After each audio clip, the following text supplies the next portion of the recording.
Capitale de l'île Maurice, Port-Louis compte 150 000 habitants.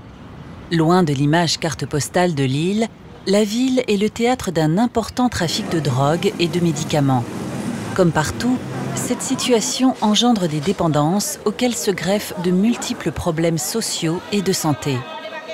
Au bazar, où se côtoient les Mauriciens de toute origine sociale et religieuse, de nombreux toxicomanes vivent de petits commerces. Depuis quelques années, l'Église presbytérienne de Maurice, partenaire de DM Échange et Mission, leur offre un soutien.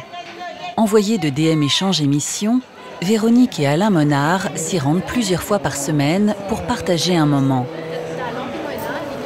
Si tu regardes en haut, il y a confiance. Si tu regardes au bas, anxiété, angoisse. C'est toujours bizarre de regarder en haut. Ancien toxicomane, Jean est un sans-abri. Pour survivre, il vend des petits objets et des sachets plastiques. C'est ici qu'il a rencontré Véronique. Ça protège spagature.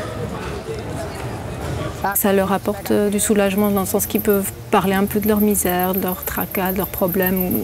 Parce que chacun passe par des problèmes de santé, de travail, comme nous tous.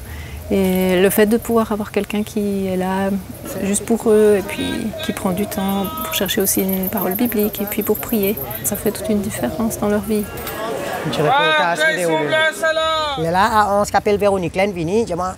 Alors un ange appelé Véronique est venu vers moi et a demandé « Est-ce que je peux avoir un peu de place pour faire une collecte ?» Je lui ai dit « Oui, assieds-toi, faites votre collecte. » Elle m'a dit qu'elle faisait du travail social pour les gens pauvres. Je lui ai dit que j'étais SDF et que je menais une vie déréglée, mais que j'avais envie de changer.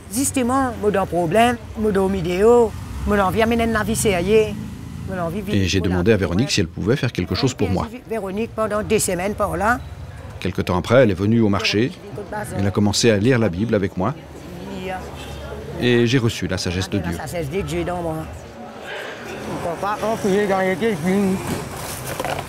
Jean vit au jour le jour entre le bazar et le canal souterrain où il a élu domicile.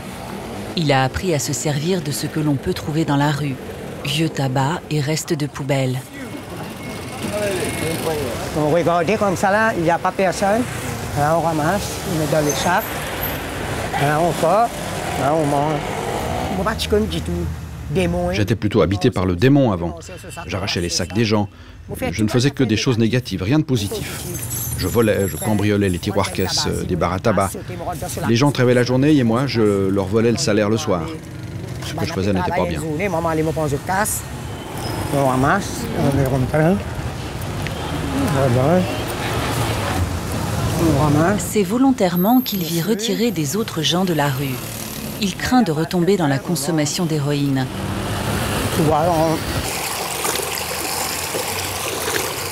Son repère n'est pas sans danger.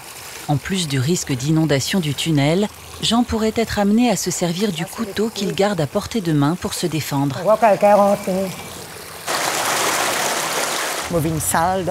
Je suis devenu sale, il n'y avait presque personne pour laver mon linge, les cheveux étaient crasseux, on me crachait dessus, je sentais mauvais, les gens me traitaient comme un paria. C'est la drogue qui m'a amené là où je suis. Ce n'est pas ma femme, ce n'est pas ma fille non plus. Je suis responsable à 100%. Ces gens m'ont redonné goût à la vie, ils m'ont appris à prier et j'ai eu envie de vivre comme eux.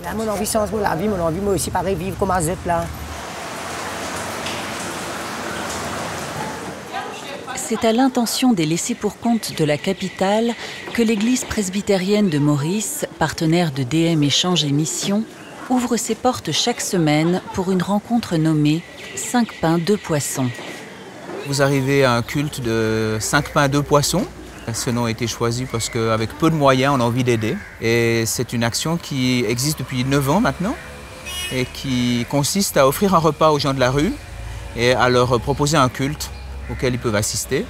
Et il y a 2-3 services d'entraide pour eux, mais pas énormes parce qu'il y a peu d'ouvriers pour faire cette mission. On a une paroisse d'à peu près 50 membres. Et ça fait 9 ans qu'ils nourrissent 100 à 120 personnes tous les samedis soirs.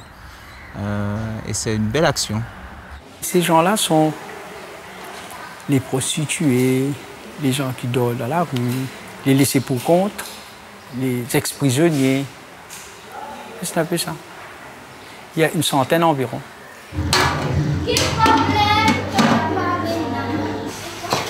fait le culte, après, on le sert un repas. Le repas est préparé avec des groupes existants de la paroisse, c'est-à-dire jeunes, des groupes des dames. Tous les samedis, ils commencent la cuisson, ils commencent à mettre des couverts, des chaises, des tables, la lumière, tout ça. De l'autre côté, c'est une ambiance qu'on crée dans la communauté, entre paroissiens. On est là en communauté à s'organiser pour recevoir, pour partager cet amour venant de Dieu. Dans les temps comme ça, dans les temps comme ça, mola, mais vers toi, Seigneur, et me sente alléluia. Une soirée nous coûte monétairement, c'est-à-dire 2500 roupies à 3000 roupies. Mais on est heureux de faire ça. On trouve toujours de l'argent. Tout le monde est conscient et sont aimés par Dieu. En même temps, ils retournent l'amour qu'ils ont de Dieu vers les autres. D'ailleurs, c'est l'Évangile. Aimez-vous les uns les autres. Alors, c'est un peu ça.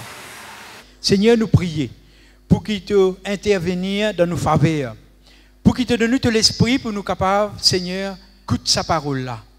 Trappe-li, mange-li, envale-li, qu'il fait racine dans nous, Seigneur.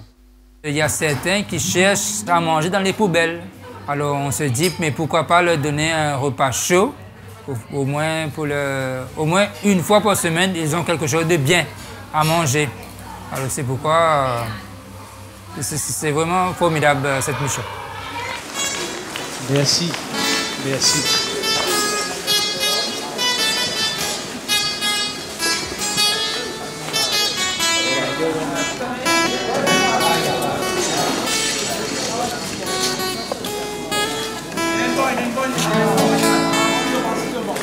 Les gens de la rue ici, ils le sont parce que leurs familles les ont rejetés.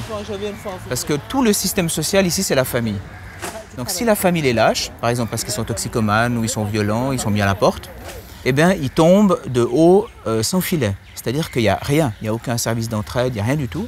Et ils se retrouvent dans la rue à vendre des petits cornets plastiques, à vendre des petits tubes de colle, ou bien pour certains être pickpocket.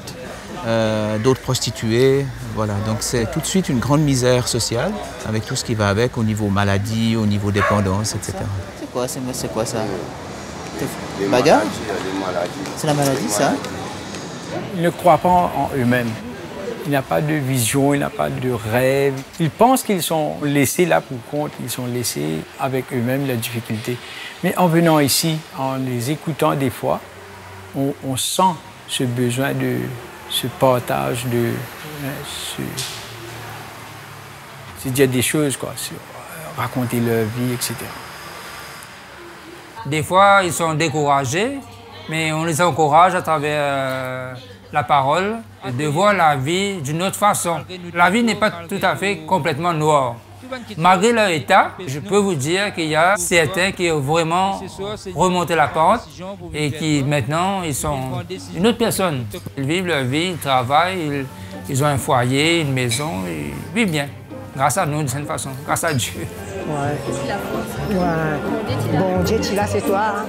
Ouais. Tu places pour mieux, on gagne. Pas gagner beaucoup. Liberté de toi, c'était des chupettes, des cigarettes.